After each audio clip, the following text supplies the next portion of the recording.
মানুষের প্রকৃত স্বভাব যদি সংশোধন হয়, মানুষের যদি মন নিয়ন্ত্রিত হয়, যদি জ্ঞানের দ্বারা তার বিবেক চেতনা জাগ্রত হয়, তখন এই একই অবয়বের মানুষ থাকে, কিন্তু সেই মানুষটা নিজেকে মুক্ত করতে পারে দুঃখ হতে, মৃত্যু থেকে, জরা ব্যাধি থেকে চিরদিনের মতো ঐকান্তিক পরম মঙ্গল লাভে সে ব্রতী হয়। এখানে এই চেতনারই দরকার। এই চেতনাটা কোথা থেকে আসবে? এই বিশুদ্ধ জ্ঞানটা কোথা থেকে আসবে? বলছে ভজন থেকে। তেষাং সতত যুক্তানাং ভজতাম প্রীতিপূর্বকম। যদি ভগবানের ভজন করো, সাধু মহতের করুণাকে, অনুকম্পাকে আর জীবনে গ্রহণ করে যদি তুমি ভগবত ভজনে প্রতি হও, তখন দদামি বুদ্ধি যোগাম, ভগবানই তোমাকে বিশুদ্ধ জ্ঞান দান করবে। কারণ সচ্চিদানন্দ ভগবানের কাছে আসে বিশুদ্ধ জ্ঞান। পৃথিবীর যত জ্ঞানী, যত দার্শনিক, এদের জ্ঞানটা কোথা থেকে এসেছে? সেই জ্ঞানময় সত্য সুন্দর থেকেই তো এসেছে। পৃথিবীর যত আলো যেমন সূর্য থেকে ধার নেওয়া, জলবিদ্যুৎ কোথা থেকে আসে? জলের মধ্যে বিদ্যুৎ বা আসবে কোথায়? সূর্যের কিরণ যেখানে প্রতিভাত হয় সেখানে অগ্নি তত্ত্ব আছে। এই জন্য অগ্নি সার্বজনীন। সবখানে এই যে খুঁটিটা এখন জ্বালিয়ে দিন, কাপড়টা জ্বালিয়ে দিন, এইটা আগুনের মধ্যে ফেলে দিন, লোহার রডটা, আমার ভেতরেও তাপ আছে, আমার ভেতরেও অগ্নি আছে। এই জন্য খাদ্য হজম হয় পাকস্থলীতে, বৈষণর বলে। অর্থাৎ আগুন সার্বজনীন আছে, সবখানেই আগুন আছে, কিন্তু আগুনের প্রকাশ ওই দিয়াশালার বারুদের উপরে। ওটা ঘষলেই সবখানে ছুঁয়ে আগুন পাবেন, আগুনের অনুসন্ধান পাওয়া যাবে, সবখানেই তো আগুন। অগ্নিতত্ত্ব, জলতত্ত্ব পৃথিবীতে সার্বজনীন, কিন্তু জল আমি এখানে চাইলেই কি পাবো? জলপাত্র চাই, সরোবর চাই, টিউবওয়েল চাই। জল সার্বজনীন, অগ্নি সার্বজনীন। তেমন ভগবানের এই সার্বজনীনতা এসেছে ভগবান থেকে। ভগবান হলো সৎ চিৎ আনন্দ। কি বললাম? ভগবানের স্বরূপ কি? আমাদের স্বরূপ যেমন রক্ত মাংসের একটা পিণ্ড, দেহটা কিতি অফ তেজ মরুদ বোম্বা রক্ত মাংসের পিণ্ড, ভগবানের স্বরূপটা হলো সৎ চিৎ আনন্দ, সচ্চিদানন্দ। সৎ মানে যার অস্তিত্ব কখনো বিলীন বা ধ্বংস হয় না, চিৎ মানে জ্ঞান। আর পৃথিবীর যত আনন্দ তা ভগবান থেকে এসেছে, যেমন সূর্য থেকেই অগ্নি এসেছে। তদুপরি বিশুদ্ধ জ্ঞান একমাত্র আপনার, দেখুন জ্ঞান তো অনেক প্রকারের। পদার্থ জ্ঞান আছে না, পদার্থবিদ যারা, হ্যাঁ, তারপরে মেডিকেল সায়েন্সে যারা পড়ে তাদের ডাক্তারি জ্ঞান আছে, পদার্থবিদরা পদার্থের জ্ঞান আছে, বস্তুবিদদের বস্তু জ্ঞান আছে। কিন্তু প্রকৃত আত্মার শুদ্ধ চেতনা জ্ঞান মানুষ ভগবান থেকেই পায়। এই জন্য জগতের যে জ্ঞান আছে, বিদ্যা জ্ঞান, অন্যান্য সঙ্গীতের জ্ঞান, পদার্থের জ্ঞান, বস্তুর জ্ঞান, তার দ্বারা মানুষ জ্ঞানী হয়। কিন্তু প্রকৃত ভগবত জ্ঞান, আত্মার চেতনা, আত্ম উপলব্ধি না হওয়া পর্যন্ত মানুষ চিরতরে মুক্তি বা কল্যাণ পাবে না। আচ্ছা দেখুন, কেউ ডাক্তার হতে পারে, কেউ মাস্টার ইঞ্জিনিয়ার হতে পারে, কিন্তু সৎ ডাক্তার, সৎ ইঞ্জিনিয়ার, সৎ মাস্টার হওয়াটা কিন্তু সহজ নয়। বোঝা যায় কি? লেখাপড়া শিখে কেউ ডাক্তার হতে পারে, কিন্তু সৎ ডাক্তার, লেখাপড়া শিখে কেউ শিক্ষক হতে পারে, সৎ শিক্ষক, এই সৎ উপাধিটা পাওয়া কিন্তু সহজ নয়, ওটা অর্জন করতে হবে তাকে। ডাক্তার হলেই তিনি সৎ হবেন এমন বলা আছে কি? শিক্ষক হলেই তিনি সকলেই সৎ হবেন এমন নয়, সৎটা অর্জন করতে হয়। এটা জ্ঞান, বিশুদ্ধ তত্ত্ব জ্ঞান না হলে কেউ সৎ হতে পারে না। এই সৎ অনুসন্ধানটা, চিতের অনুসন্ধানটা, আনন্দের অনুসন্ধানটা ভগবান থেকেই আসে। এই জন্য শাস্ত্র বারবার বলেছেন যে জ্ঞান, বিশুদ্ধ জ্ঞান। আমি কিন্তু আগেই বলেছি শুধু ভগবানের কাছ থেকে জ্ঞান নিতে হবে এমন না। আপনি পদার্থ জ্ঞান, বস্তু জ্ঞান, ঔষধের জ্ঞান, যে কোনো জ্ঞান নিতে পারেন, কিন্তু সৎ জ্ঞানী হয়ে জন্ম মৃত্যু চক্রকে এড়িয়ে শাশ্বত সনাতন সুন্দর চিরন্তন অনন্ত সুখ পেতে গেলে মানুষের উচিত ভগবত প্রদত্ত জ্ঞান পাওয়া, সতের সাথে যুক্ত হওয়া। সেই সতের সাথে যুক্ত হলেই কেবল মানুষ প্রকৃত জ্ঞান লাভ করতে পারে। আর এই জ্ঞানের পথে তিনটি জিনিস সংযম অতীব প্রয়োজন। একটু ধ্যান দিন। এই জ্ঞান লাভ করবার পথে ভগবত প্রদত্ত জ্ঞান ভজনের দ্বারা, অনুভূতির দ্বারা যে অপরোক্ষ জ্ঞান আসবে, জ্ঞান অপরোক্ষ হতে হবে, অপরোক্ষ জ্ঞান হতে হবে। অপরোক্ষ জ্ঞান মানে আমরা বাহ্যিক কোন বস্তু জানাতে যে জ্ঞান হয়, অপরোক্ষ জ্ঞান না হলে মীমাংসা আসে না। সেই অপরোক্ষ জ্ঞান আসতে গেলে তিনটে জিনিসের প্রয়োজন, একটু ধ্যান দিয়ে শুনতে হবে। এই তিনটে জিনিস হলো, প্রথমে বলা আছে যে আহারের প্রতি যে লোভ, আহারের প্রতি যে লোভ, বস্তুর প্রতি যে আসক্তি, এবং যে কাম বা কামনা, দেহ দৈহিক ভোগের যে কাম বা কামনা, এই তিনটি জিনিস নিয়ন্ত্রণে মানুষ বিশুদ্ধ জ্ঞানের অধিকারী হয়। একটা কথা মনে পড়ে, কোন এক কল্পে ব্যাস তনয় পরমহংস সুখদেব গোস্বামী বিশুদ্ধ আত্মজ্ঞানের লাভের জন্য মিথিলায় গিয়েছিলেন। মিথিলায় রাজসী জনক, যিনি রাজা হয়ে পরম তত্ত্বজ্ঞ জ্ঞানী, সেই রাজসভাতে গিয়েছিলেন সুখদেব জ্ঞান অর্জনের জন্য। এবং কৃষ্ণদ্বৈপায়ন বেদব্যাস তাকে জানিয়েছিলেন, আমার পুত্র যাচ্ছে, আপনি তাকে আত্মজ্ঞান কৃপা করে দান করবেন। ব্যাস তনয় সুখদেব পরমহংস কুলতিলক রাজসী জনক বললেন, আগে পরীক্ষার পাত্র কিনা, আত্মজ্ঞান লাভের জন্য সে প্রস্তুত কিনা, তাকে পরীক্ষা নাও। প্রথমে তাকে 7 দিন রাখবে ভান্ডার ঘরে, যেখানে 56 ব্যঞ্জন রাজভোগ প্রস্তুত হয়, সেখানে তাকে 7 দিনের ব্যবস্থা করো থাকবার। লক্ষ্য করুন, সেখানে সপ্ত দিবস থাকলেন, রাজভোগ 56 ব্যঞ্জন উপাদেয় খাদ্যবস্তু প্রস্তুত হয়, কিন্তু রাজা জনক সংবাদ নিলেন, বললেন তিনি নিরাকার নির্বিকারের মতো কোন বস্তু খাদ্যের প্রতি তার লালসা, লোভ, ক্ষুধা, তৃষ্ণা নাই। তিনি রুকা শুকা একটু জল পান করে জীবন ধারণ করেন, এই 56 ব্যঞ্জন উপাদেয় খাদ্যের দিকে তার লালসাটাই নাই। বললেন প্রথম পরীক্ষাটাই সে পাশ হয়েছে। মানুষ যদি জিহ্বা সংযত না করতে পারে, আহার সংযত না হতে পারে, ইহ জাগতিক বা পরজাগতিক কোন কল্যাণ তার দ্বারা আদৌ সম্ভব না। এই জন্য আহার শুদ্ধতার প্রতি, আহার সংযমের প্রতি, জিহ্বার লালসার প্রতি একটা নিয়ন্ত্রণ আসলেই তখন বিশুদ্ধ জ্ঞানের পথে আপনি পদচারণা করতে পারবেন। জিহ্বার লালসা নিয়ন্ত্রণ না হওয়া পর্যন্ত, জিহ্বা যা চাই তাই যদি দিতে থাকেন, আপনি জাগতিক ভাবেও সুস্থ থাকবেন না। আপনার প্রজ্ঞা জ্ঞান তো দূরে থাক, আপনি জাগতিক ভাবেও সুস্থ থাকবেন না। এই জন্য শাস্ত্রে প্রথমেই বলেছেন জিহ্বার লালসাকে নিয়ন্ত্রণ করতে হবে। সুধীজন, এরপরে 7 দিন রাজা জনক তাকে বললেন যে তাকে এবার মণিমুক্তা, সোনাদানা, রাজকোষ যে ঘরে আছে, রাজকোষের সম্পদ যেখানে আছে ওখানে রেখে দিন, এবং সেই মণিমুক্তাগুলো মাঝে মাঝে অনাবৃত করে রাখবেন। ওই ঘরেই সুখদেব 7 দিন ছিলেন। 7 দিনের মধ্যে একবারও মণিকাঞ্চনের দিকে তার লোভাত দৃষ্টি বা সংগ্রহের দৃষ্টি যায়নি। জগতে মানুষ কতটা চায় সে নিজেও জানে না, চাওয়ারও একটা সীমা থাকা উচিত। আমি কতটা হলে আমার জীবনে নির্বাহ হবে, আমার জীবন শান্তির থাকবে, আবার অনেক সময় সে নিয়ন্ত্রণটা চায় না। তাই বস্তুর প্রতি প্রবল আসক্তি, আরো চাই, এটাই মানুষের জীবনকে ছুটিয়ে নিয়ে বেড়ায়। মানুষ প্রলোভিত হয়, মানুষ সীমাকে লঙ্ঘন করে। এই জন্য দেখলেন যে মণিকাঞ্চনের প্রতি আসলে সে এসেছে আত্মজ্ঞানের জন্য, আত্ম অনুসন্ধান, আত্মচেতনার জন্য। মণিকাঞ্চনের দিকে তার দৃষ্টি যায়নি। তিনি বললেন পরের 7 দিন তাকে নর্তকীদের, উর্বশীদের ঘরে রাখা হোক, যেখানে রাজমহলে সুন্দরী যুবতী রত্নদের দিয়ে নিত্য গীত রসালাপ করা হয়।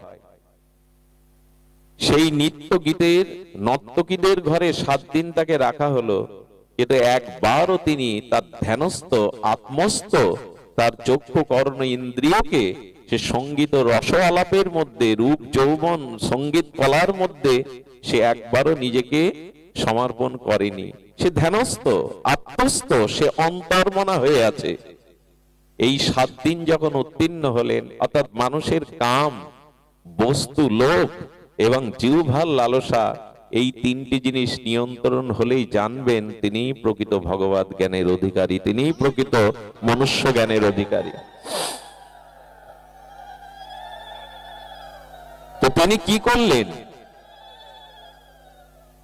রাজা জনক, রাজর্ষি জনক তাকে নিয়ে রাজসভার মধ্যে, আর তাকে পাদদর্ঘ নিজে তার চরণ ধুয়ে দিয়ে তাকে পুষ্পমালা দিয়ে বরণ করে আরতি করছেন। সবাই প্রশ্ন করছেন, আপনি রাজা, রাজা প্রণামের অধিকারী, আপনি কেন ওকে প্রণাম করবেন? বয়সে আপনার থেকে সে ছোট, একে তো আপনি রাজা, তারপরে বয়সে আপনি অগ্রগণ্য। বললেন, বয়স নয়, বিদ্যা নয়, যার ভিতরে সংযম আছে, যিনি আত্মসংযমী পুরুষ, তিনিই জগতে পূজ্য, তিনিই জগতে পূজা পাওয়ার অধিকারী। তো আমাদের এই যে কাম প্রবৃত্তি, আমাদের জিহ্বার লালসা এবং বস্তুর প্রতি অতিরিক্ত আসক্তি, এই তিনটি জিনিস সংযম বা বৈরাগ্য না এলে প্রকৃত আত্মজ্ঞান লাভ হওয়া সম্ভব নয়। আমাদের নিজেদের কাছে সমীক্ষা করতে হবে, বিচার করতে হবে, আমাদের এগুলো নিয়ন্ত্রণ আছে তো? এইগুলি নিয়ন্ত্রণের মাধ্যমেই মানুষের সংযম আছে। দেখুন, একটা কথা বলি, যে ভূমিতে যত বেশি কর্ষণ করে ফসল ফলানো হয়, সেই ভূমির তত বেশি উর্বরতা কমে যায়। যে ইন্দ্র যত বেশি ভোগ করে, সেই ইন্দ্রের ভিতরে সংযমতা তত কমে যায়। যে ইন্দ্রে যত বেশি ভোগ হয় মানুষের, তার ভিতরে তত্ত্বের অভাব ততখানি হয়। এই জন্য বারবার প্রতিটি ধর্মে, প্রতিটি শাস্ত্রে মানুষকে সংযত বা সংযম হওয়ার কথা বলেছে। বস্তুর প্রতি অতিরিক্ত আসক্তি, জিহ্বার অতিরিক্ত লালসা এবং কাম বা এই দেহ ভোগের জন্য, দেখুন মানুষ যা কিছু করে সেটি দেহ ভোগের জন্য। স্ত্রী কিসের জন্য, পুত্র কন্যা কিসের জন্য, ভালো গাড়ি বাড়ি কিসের জন্য, ভোগ বিলাস কিসের জন্য, ব্যাংক ব্যালেন্স কিসের জন্য? সবকিছু দেহ ভোগের জন্য। তাই দেহের আসক্তি বা দেহের সংযম যদি ইন্দ্রিয়ে না হয়, প্রকৃত অর্থে সে কখনো তত্ত্ব জ্ঞান লাভ করতে সমর্থ নয়। আচ্ছা, জগতে পূজা পায় কারা? মানুষের চরণে একবার একজন প্রশ্ন করেছিলেন, মানুষের অঙ্গের মধ্যে সর্বোত্তম নিচে হলো তার চরণ বা পা। মানুষের দেহের মধ্যে উত্তম স্থান তার মুখবদন বা মস্তিষ্ক, মাথা, শির। তো সেখানে মানুষ প্রণাম না করে, পুষ্প না দিয়ে মানুষের চরণে কেন প্রণাম করে? ফুলটা মুখে দিতে পারে, বদনে দিতে পারে, মস্তকে শিরে দিতে পারে, এটা তো শরীরের উন্নত স্থান। চরণে কেন প্রণাম করা হয়? চরণে কেন শ্রদ্ধা জ্ঞাপন করা হয়?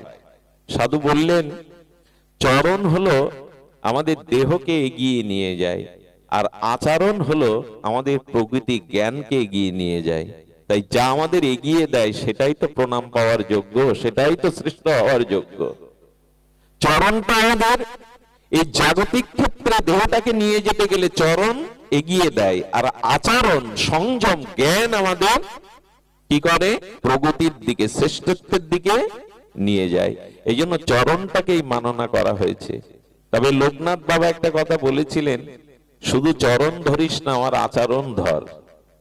শুধু চরণ ধরিস না, আমার আচরণ ধর। আজকে এটার বড় অভাব। হরিকথা হচ্ছে, হরিনাম হচ্ছে, প্রতি নগরে গ্রামে হরিকথার প্লাবন বইছে। সবকিছুই ধর্মের আঙ্গিকে আধ্যাত্মিকতায় বেড়েছে, কিন্তু মানুষের আচরণ বা জ্ঞান বৈরাগ্য ততোধিক জাগেনি। তাহলে মানব সভ্যতা এখানে এসে দাঁড়াতো না, মানুষের প্রকৃত মনুষ্যত্ব বা মানবতাবোধ এইখানে আসতো না। এই জন্য সংযমহীন মানুষ, শাস্ত্র বলেছে, দেখুন, ধর্মেন হীনা পশুবি সমানা, আহার নিদ্রা ভয় মৈথুন সামান্য প্রত্যেক জীবের মধ্যে, প্রাণীর মধ্যে আছে, পশুদের মধ্যে আছে, জীবসত্তা মানুষের মধ্যে আছে। আহার নিদ্রা ভয় মৈথুন। আবার শুনুন, আমার মধ্যে এগুলি কম বেশি আছে, প্রতিটি মানুষের মধ্যে, জীবের মধ্যে আছে আহার নিদ্রা ভয় আর সন্তান উৎপাদন। কিন্তু শাস্ত্রে হচ্ছে এক বিশেষ ধর্মহী, তার মধ্যে বিশেষত্ব হলো ধর্মটা কার মধ্যে আছে। ধর্ম মানে চেতনাটা কার মধ্যে আছে। পশুদের মধ্যে চেতনা আছে খুব সীমিত, যার ভিতরে ধর্ম এক বিশেষ, এই মানুষকে মানুষ বলা হয় এই জন্য, শ্রেষ্ঠ বলা হয় এই জন্য যে অন্য প্রাণীর মধ্যে ধর্মীয় অনুভূতিটা নাই, মানুষের মধ্যে ধর্ম আছে, ত্যাগ সংযম আছে, এই জন্য অন্যের থেকে সে আলাদা বা শ্রেষ্ঠ। না হলে আহার নিদ্রা ভয় মৈথুন সেটা তো আছেই। এই জন্য শাস্ত্র এও খুব হুঁশিয়ার করে দিয়েছেন, ধর্মেন হীনা পশুবি সমানা। তোমার মধ্যে যদি আধ্যাত্মিকতা, সংযম, প্রকৃত ধর্ম না থাকে, তাহলে পশুতে আর আমাতে কোনো পার্থক্য ঋষিরা দেখেননি। বরঞ্চ পশুরা অনেক ভালো আছে আমাদের থেকে। আমি গতদিন কোথায় বলছিলাম, পশুদের স্ট্রোক হয় না, কারণ এতটা জগৎ নিয়ে তারা চিন্তা ভাবনা করে না। লোকের উন্নতি দেখে ওদের হৃদয়ে খুব জ্বালা হয় না, যেটা মানুষের হয়। আমার কারণে আমি যতটা দুঃখ না পাই, অন্যের উন্নতি দেখে আমি ততটা বেশি দুঃখ পাই। কেন ওর হবে, আমার কেন হলো না? এই জন্য পশুদের কোনো স্ট্রোক হয় না, স্ট্রোক হয় মানুষের। এত মানুষ জগৎকে নিয়ে ভাবে, ভোগ বৃত্তি নিয়ে ভাবে, যে মানুষেরই সমস্যা হয় হৃদয়ের। মানুষের যে হার্ট ঈশ্বর দিয়েছিলেন, এটা যদি সংযত, সুখ সংহত রাখতো, সৎচিন্তায় রাখতো, 300 বছরে একটা হার্ট নষ্ট হওয়ার কথা না, ঈশ্বর প্রদত্ত জিনিস। একজন মানুষ মরার সময় যদি মরণোত্তর চক্ষু দান করে যায়, ওই চক্ষু দিয়ে একটা মানুষ সারা জীবন দেখতে পায়।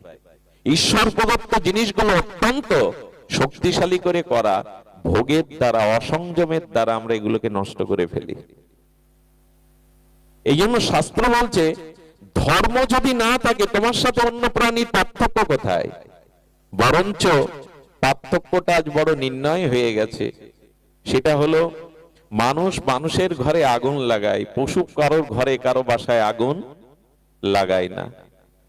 মানুষ ভগবান নিয়ে দলাদলি করে, রক্তক্ষয় করে, মন্দির নিয়ে ভাগাভাগি করে, সম্প্রদায় নিয়ে। পশু অন্তত ধর্ম নিয়ে, ভগবান নিয়ে, সম্প্রদায় নিয়ে দ্বন্দ্ব সংঘাত। পশুদের আদালত আছে, ওদের বিচারশালীর বসে। মানব সভ্যতা আজ এমন জায়গায় নেমে গেছে যে মাঝে মাঝে যদি কোনো মানুষকে, আমাকে কেউ পশু বলে, তাহলে পশুরাও বলবে আমাদের লজ্জা দিচ্ছ কেন, কারণ আমরাও এরকম কাজ এখনো করি না। ব্রাহ্মণ হত্যা করলে যে পাপ হয়, গর্ভস্থ ভ্রূণ হত্যা করলে তার 100 গুণ বেশি পাপ হয়। গর্ভস্থ এসে যাওয়া কোনো ভ্রূণ সন্তান যদি কেউ এটাকে বধ করে, তো আজ কোন জন্তু জানোয়ার, বাঘিনী, সিংহী, তারা গর্ভ সন্তান নষ্ট করে না। এটা মানব সভ্যতাকে লজ্জা দেয়। এই জন্য শাস্ত্র বলছেন, এক বিশেষ ধর্ম, এক বিশেষ। যদি তোমার ভিতরে প্রজ্ঞা, চেতনা, ধর্মের অনুভূতি থাকে, তখনই আমি তোমাকে মানুষ বলে গণ্য করব, শ্রেষ্ঠ বলে মান্যতা দেব। এটা যদি না থাকে, তাহলে অবয়বে ওই হস্তপদ বিশিষ্ট হলে আমি মানুষ বলে দাবি করতে পারবো না। তো ধর্ম এই জন্য বারবার বলেছে, ধর্মং বদ সত্যং বদ ধর্মং চর। বেদের বাণী প্রথমেই বলেছেন, ধর্মকে আশ্রয় করো। ধর্ম তাই যা ধরলে আর তোমার পতন হবে না, স্খলন হবে না। ধর্মকে শুধু অনুষ্ঠান ভেবো না, ধর্মকে শুধু বাইরের সাজগোজ ভেবো না, ধর্মকে শুধু সম্প্রদায় ভেবো না। ধর্ম হলো তাই যাকে ধারণ করলে আর কোনোদিন তোমার নৈতিক অধঃপতন বা স্খলন হবে না, সেটাই ধর্ম। সম্প্রদায়টা ধর্ম না। এই যে ইসলাম ধর্ম, খ্রিস্টান ধর্ম, বৌদ্ধ ধর্ম, এরকম বলেন, এগুলো এক একটা মত, এক একটা সম্প্রদায়। ধর্ম একটাই। ধর্ম একটাই কারণে এই জন্য বলছি, কেউ যদি বলে আমার ধর্ম শ্রেষ্ঠ, তাহলে বাতাসটা শ্রেষ্ঠ ধর্মের মানুষের গায়ে কি একটু বেশি লাগে? আর যার ধর্ম অত শ্রেষ্ঠ না, তার কাছে কম লাগে? আকাশ কি তাকে আশ্রয় দেয় আলাদা ভাবে? কেন, শ্রেষ্ঠত্ব একটা আলাদা আসন থাকবে। কিন্তু পৃথিবীতে জানানো হয়েছে, ধর্ম বহু হতে পারে না, ধর্ম এক। সম্প্রদায় বহু হতে পারে, মতবাদ বহু হতে পারে। আচ্ছা, আকাশের চাঁদ দেখছেন পূর্ণিমার, আর 100টা জলের পাত্র, স্বচ্ছ জলের পাত্র পূর্ণিমার চাঁদের চাঁদ দেখছেন। 100টা পাত্রেই চাঁদ দেখা যাবে কিনা? আলাদা আলাদা পাত্রে, আলাদা আলাদা জলের স্বচ্ছ পাত্রে আকাশের চাঁদকে 100 পাত্রে আলাদা দেখা যাবে কিনা? কিন্তু চাঁদ কি 100টা? একটাই তো। যার যে দৃষ্টিকোণ, যার যে সম্প্রদায়, ধর্মটাকে সেইভাবেই দেখছে, কিন্তু ধর্ম বহু হতে পারে না। আরো একটা বড় জিনিস, ধর্মকেও ত্যাগ করতে পারে না, মত পথকে সম্প্রদায়কে ত্যাগ করতে পারে। আগুন যদি বলে আমি আমার পোড়ানো দাহিকা ক্ষমতাটা ত্যাগ করলাম, সম্ভব? আগুনের মধ্যে পোড়ানোর যে ক্ষমতাটা, দাহিকাটা, আলাদা করতে পারবে আগুন? জল যদি বলে আমি আমার শীতলতা ধর্ম ত্যাগ করলাম, চিনি যদি বলে আমার মিষ্টতা ত্যাগ করলাম, আদৌ সম্ভব কি? এবং ধর্ম কেউ ত্যাগ করতে পারে না, তার নাম আত্মধর্ম। এই জন্য প্রত্যেকটি জীবের মধ্যে যে আত্মা আছে তার কোনো ভেদ বা সম্প্রদায় বলতে পারবেন? আমাদের ভিতরে যে আত্মাগুলো আছে এর কোনো ভেদ আছে, নারী না পুরুষ? এটা হিন্দু না মুসলমান, আত্মার মধ্যে এরকম কিছু আছে কি? এই আত্ম ধর্মই হলো প্রকৃত ধর্ম। দেহ না, আত্ম অনুসন্ধান, আত্মজ্ঞান, এটাই হলো প্রকৃত ধর্ম। আর আত্মজ্ঞান হলেই আপনার অজ্ঞান দূর হবে। তখন অন্ধকারে দড়ি থেকে সাপ ভেবে হোঁচট খেয়ে আর পড়ে যাবেন না। আলো থাকলে বুঝতে পারবেন এটা সাপ নয়। আচ্ছা, আজকে অনুষ্ঠান থেকে যেতে গিয়ে ওই সর্পতে মানে রঞ্জুতে দড়িতে সর্প ভেবে যেতে গিয়ে পড়ে হোঁচট খেলেন, কেটে কুটে গেল। আগামী কাল ওই পথ দিয়ে আলো নিয়ে যেতে গেলে কি আজকে ওই সম্ভাবনা আছে? ওই যেখানেই দেখেছিলেন গতকালকে ভয় পেয়ে দৌড়াতে গিয়ে পড়ে গেছেন, আজ হাতে আলো আছে, এখানে গিয়ে কিন্তু আর আপনার দৌড়ানোর সম্ভাবনা, কারণ কালকে ছিল অন্ধকারে, আজ আপনি আলো হাতে চলেছেন, এই জন্য আপনার ভয়ের আর সম্ভাবনা নেই। তো ধর্ম কর্ম অনুষ্ঠান ভাগবত কিসের জন্য? আমার সেই সুপ্ত চেতনাকে জাগানোর জন্য। আমি বিশেষ কিছু কৃপা নিয়ে, শ্রেষ্ঠত্ব নিয়ে জগতে এসেছি, আর সেটা হলো বিবেক এবং বিচার। কিন্তু আজ কই আমাদের বিবেক বিচার? আচ্ছা, যোদ্ধা যদি যুদ্ধ করতে যায়, আগেকার দিনের কথা বলছি, এখন আগ্নেয়াস্ত্র বেরিয়েছে, তারপরেও এটা প্রয়োজন। যোদ্ধা যুদ্ধ করতে গেলে তিনটে জিনিস লাগে। একটা হলো প্রথমে তার অস্ত্র, আর একটা হলো ঢাল, যাকে নিজেকে রক্ষা করতে পারে। এই তো আরেকটা মাথায় বুদ্ধি। শাস্ত্র বলছেন এই সংসার যুদ্ধে, জীবন যুদ্ধেও তোমার তিনটে জিনিস প্রয়োজন। অস্ত্রটা হলো বিবেক। এই সংসার যুদ্ধে, এই জগতের যুদ্ধে যদি জয়ী হতে চাও নিজের কাছে, তাহলে প্রথমটা তোমার বিবেক রূপ অস্ত্র লাগবে। এটাই তো আজকে আমার মতো মাদিস্য যারা, তাদের জাগ্রত নেই। বিবেক জাগ্রত থাকলে মানুষ অন্যায় কর্ম, নিজের পতন ডেকে আনবে না। আর বিবেক বা বিচার না থাকলেই জীবনে এই পরিণতি নেমে আসে। প্রথমটা ঢাল হলো কি জানেন? ঢাল হলো লজ্জা। বোঝা যায় কথা? নিজেকে রক্ষা করবার জন্য ঢাল হলো লজ্জা। এই কাজ আমি যদি করি, সমাজ আমাকে, গুরুজন আমাকে কি বলবে? এটা আজকে প্রায় উঠে গেছে। সমাজে এখন অনাচার ব্যভিচার করে মানুষ আস্ফালন করে, লজ্জিত হয় না, কিন্তু মানুষ মনে করে এটা আমার স্বাতন্ত্রতা, আমি যা ইচ্ছা তাই করব। অশ্লীলতাকে, অস্থিরতাকে মানুষ স্বাতন্ত্র গ্রহণ করে, এটা আমার স্বভাব, এইটাই আমি করব। যে কর্মে, কোন গর্হিত কর্মে যদি লজ্জা না জাগে, জানবেন আপনার অস্ত্র নেই, জীবন যুদ্ধে আপনি ঢাল নেই, আপনি রক্ষা পাবেন না। আর তৃতীয়টা হলো ভয়। অন্যায় কর্ম, অশাস্ত্রীয় কর্ম, পাপ কর্মে যদি ভয়ের উদয় হয়, তাহলে জানবেন প্রদীপ এখনো নিভে যায়নি, জ্ঞানের প্রদীপটা এখনো মিটমিট করে জ্বলছে। এইগুলি কোথায় আমাদের? বিবেকের বিচার আছে কি? বিবেকটা যদি জাগ্রত না থাকে, লজ্জা বা ভয় যদি মানুষের না থাকে, সে জীবন যুদ্ধে পরাজিতই। রক্ষা করবার লজ্জা আছে কি? নিজের পিতা বসে আছে, নিজের মা বসে আছে, দুর্যোধনের সামনে বসে আছে ভীষ্মদেব, তার গুরু দ্রোণাচার্য পুরো রাজসভার মধ্যে দ্রৌপদীর বস্ত্র ধরে টানছে। এদের বিবেক আছে? এদের কি বিবেক আছে? বিবেক থাকে না কেন? কারণ তারা ভগবানকে মানে নি, ধর্মের আশ্রয় নেয়নি। লজ্জা থাকলে কি দ্রৌপদীর বস্ত্র টানতে পারত দুঃশাসন? পিতার সামনে বলছেন, গুরুদেবের সামনে, বিশ্বের সামনে বলছেন আমার বাপ মুহুরের উপরে পাঞ্চালীকে বসাও উলঙ্গ করে। এটা কখন বলতে পারে মানুষ? যখন তার লজ্জা, ভয় এবং বিবেক থাকে না। এই জন্য সমাজে দুর্যোধন পাওয়া যাবে ছোট বড়, যুধিষ্ঠির পাওয়া বড় মুশকিল। যুধিষ্ঠিরের বড় অভাব যে বলতে পারে গোবিন্দ সব তোমার, এই জগৎ সব তোমার।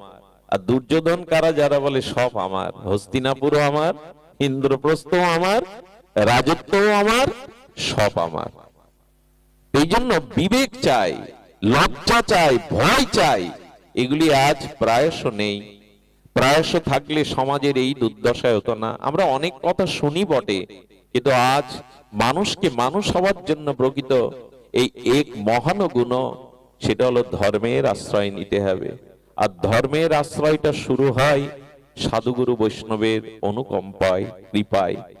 আপনাদের কাছে খুব বেশি আসলে আসতে গিয়ে 4.5 ঘন্টার পথ, তারপরে একটু পথ হারিয়ে ফেলা, আমি বেশি সময় না নিয়ে সূত্র বা আপনাদের মূল কথাগুলি একটু উপস্থাপনের চেষ্টা করছি।